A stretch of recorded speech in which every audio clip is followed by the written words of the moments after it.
Now that we have covered key levels in last week's video, we're going to move on to episode 12. In this episode, we'll discuss how to integrate key levels with market profiles to anticipate expansions and reversals with high accuracy and precision. This is one of the most important chapters so far, so be sure to pay attention and take as many notes as you can. We will be using rational and sound logic to analyse price movements on the chart in conjunction with key levels. We'll also explore the different combinations and outcomes that occur when key levels and market profiles are combined. The integration of profiles with key levels acts as a filter to help us avoid lower probability market conditions. As traders, our goal is to focus on only high probability, high quality trades, which typically occur 2 to 3 times per week. The rest of the time, our objective is to avoid lower probability conditions and wait for the right setups to form. As I've mentioned before, a crucial part of trading is the waiting game. More than 90% of the time, you'll be waiting patiently for your setup to materialize. Once it does, executing the trade doesn't take much time, but most of your time is spent watching the charts and avoiding impulsive decisions between your trades. This is where the market profiles and key levels come into play. They provide the filters needed to avoid poor market conditions. When combined with time, this is truly unstoppable, but that's next week's video. Without these filters, you might end up trading in every market condition, which would likely lead to unprofitable outcomes. The key is to wait for high probability conditions and execute your trades accordingly. Market profiles and key levels help you filter out bad trades and focus on the ones that offer the most potential. Lastly, we'll learn how to use these tools together to anticipate market profiles. These are the key concepts we'll be covering in today's video. The first combination we've got here is the combination of a ranging market profile and key levels. What you need to keep in mind is that this line represents key levels on the higher time frame. When you see this dotted line, just remember that.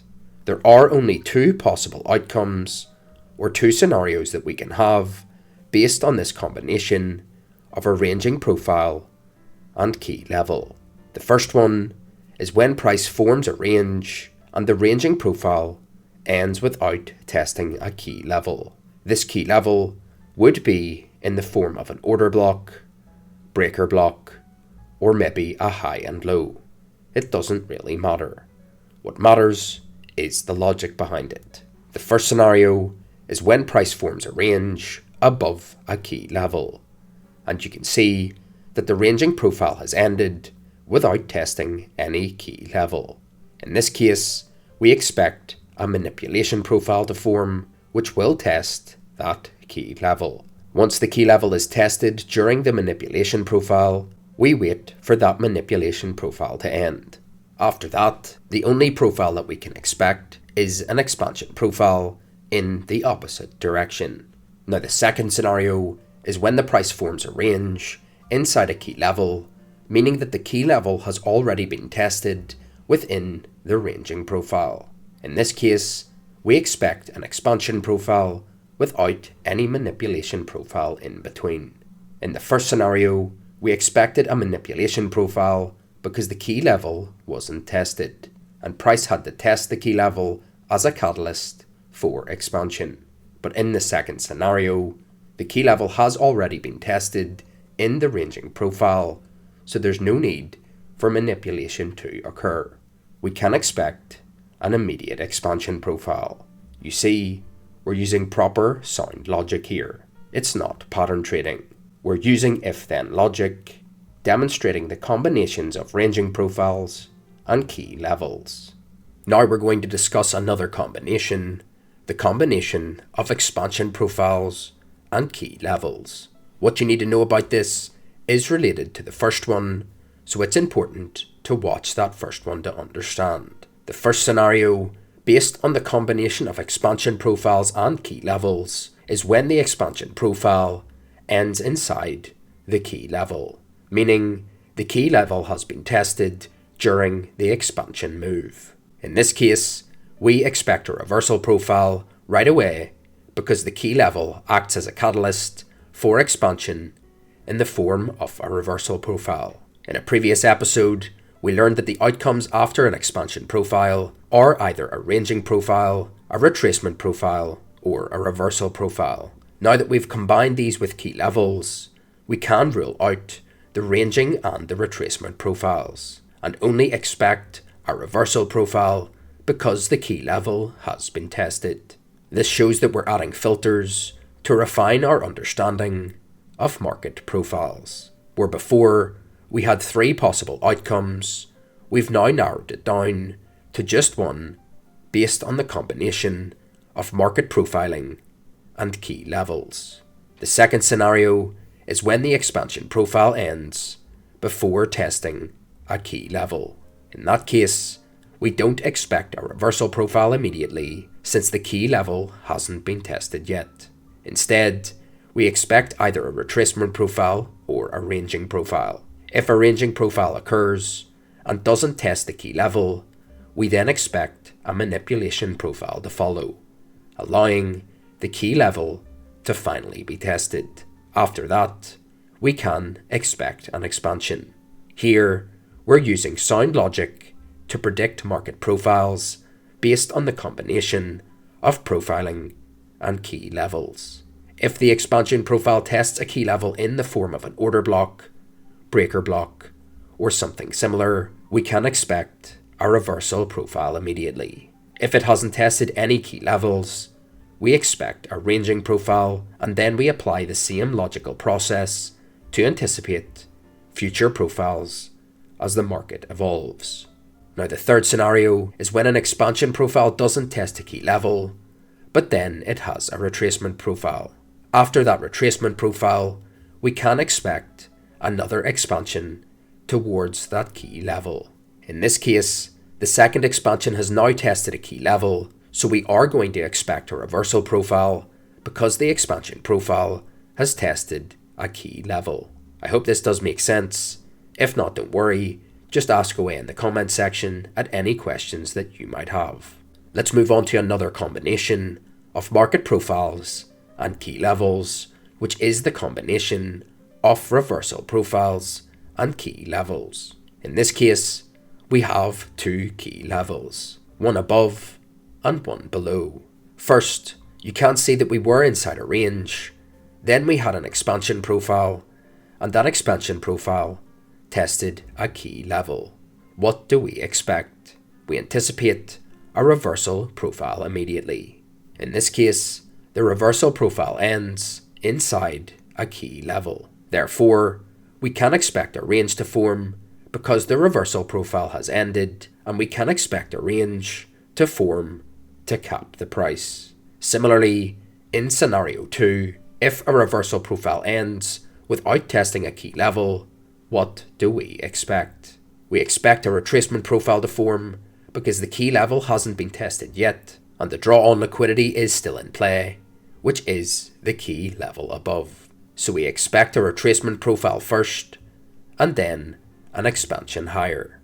So these are the combinations and outcomes we can have when integrating reversal profiles with key levels. Now, let's discuss some more intricacies and details of market profiles and key levels. First of all, as I mentioned before, the integration of market profiles and key levels is used as a filter to help us anticipate certain outcomes and avoid certain combinations. We're only going to trade expansions and reversal profiles. As I explained in one of my previous episodes, avoid trading retracements, manipulation, and ranging profiles. You can trade those other profiles too, and I will teach you about them in the upcoming weeks. But for the sake of efficiency and time, what you need to remember for now is to focus on trading expansions and reversals because these profiles offer the most accurate and precise price swings. For example, If a manipulation profile ends, you can trade the next profile because the only possible outcome after a manipulation profile is an expansion, and you can trade that expansion. Similarly, if an expansion profile ends inside a key level, you can trade the next profile as well. This is because after an expansion profile ends inside a key level, you can expect a reversal profile and take a reversal trade there. This is how you will anticipate and trade market profiles. Now let's discuss some combinations and outcomes of market profiles again. Here we have a format. The first variable in this equation represents the last profile that has ended, and the second variable represents the presence of a key level and whether that key level has been tested or not. Combining these two gives us a possible outcome, which is a constant of this equation. In this example, if the last profile that ended was an expansion profile and it ends before testing a key level, meaning the key level hasn't been tested and isn't present, what can be expected? We expect either a retracement or ranging profile, but we avoid trading these because we only trade expansions and reversals. Similarly, if the expansion profile ends inside a key level and a key level is present, we expect a reversal profile, and as I mentioned before, we should trade that reversal profile. There are other combinations below that can further refine your understanding.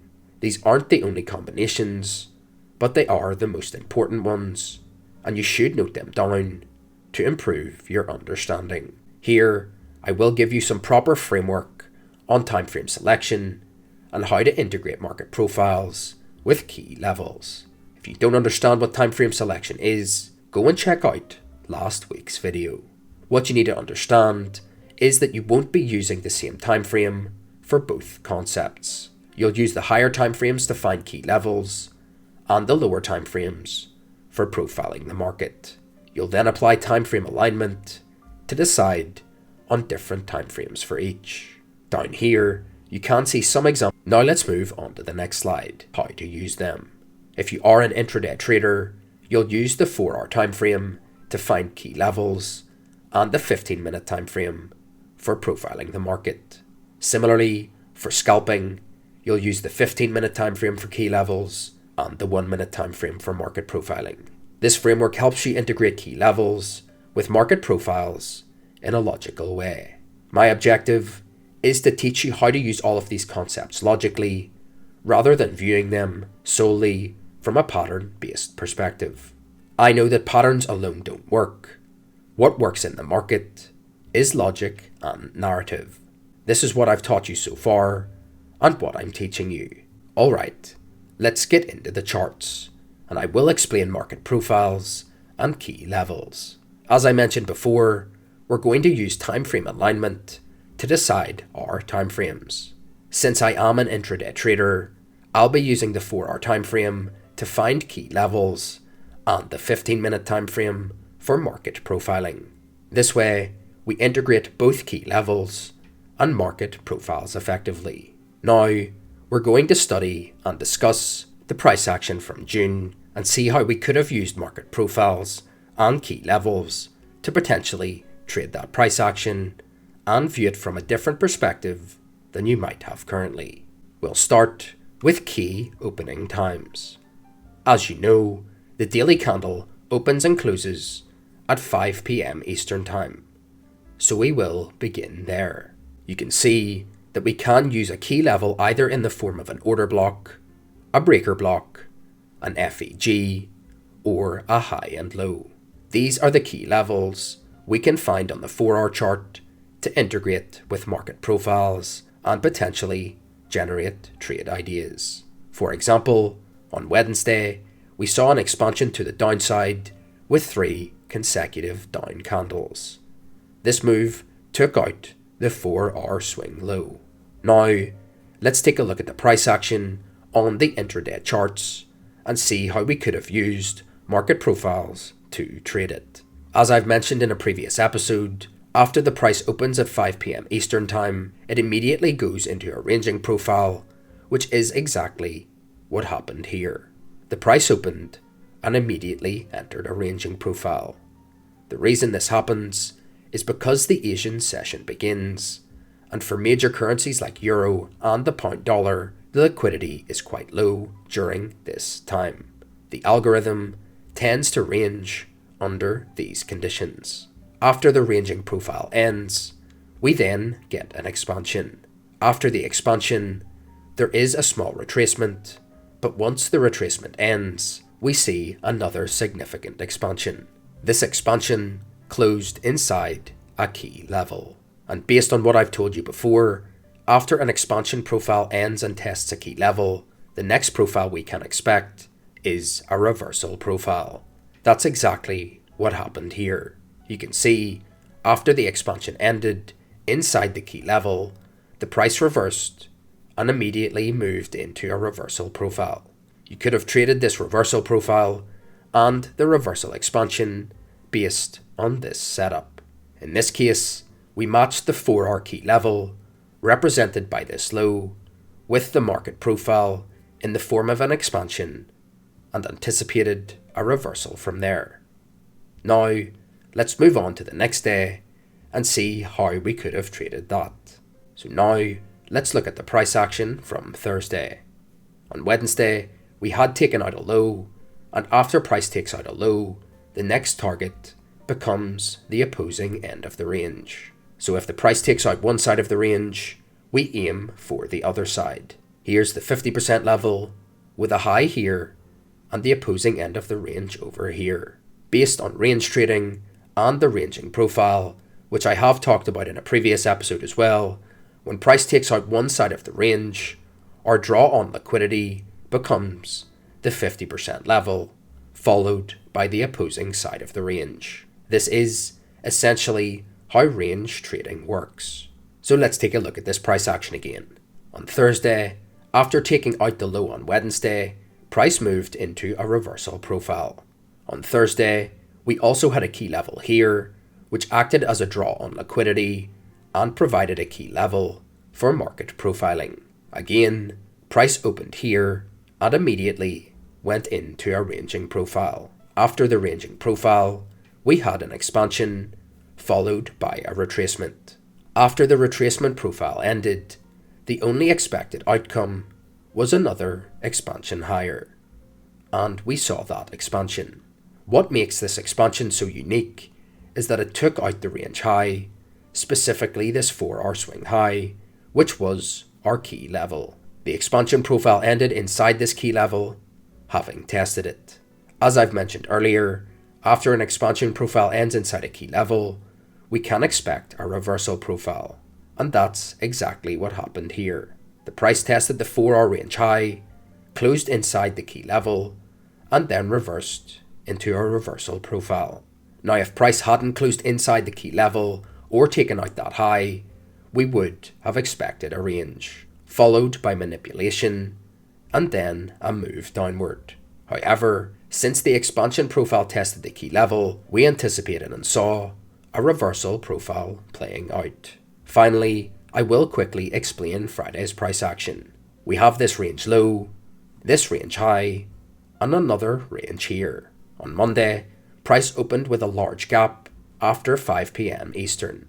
Based on the same logic in the first episode, the price immediately went into a ranging profile. After the ranging profile, there were two possible outcomes: expansion or manipulation. In this case, we had expansion. The unique aspect of this expansion is that it took out another key level, this 4-hour swing high or range high. The expansion tested the key level, and after that, we could expect a reversal. This demonstrates how to use proper logic in trading. We started with a range, then saw an expansion that tested a key level, and after the expansion ended, we got a reversal profile. This shows how to use market profiles and key levels together to have a dynamic, objective, and unique view of the charts. You will also be using time frame alignment to achieve this. I've made 2 full videos on it, so check them out as well.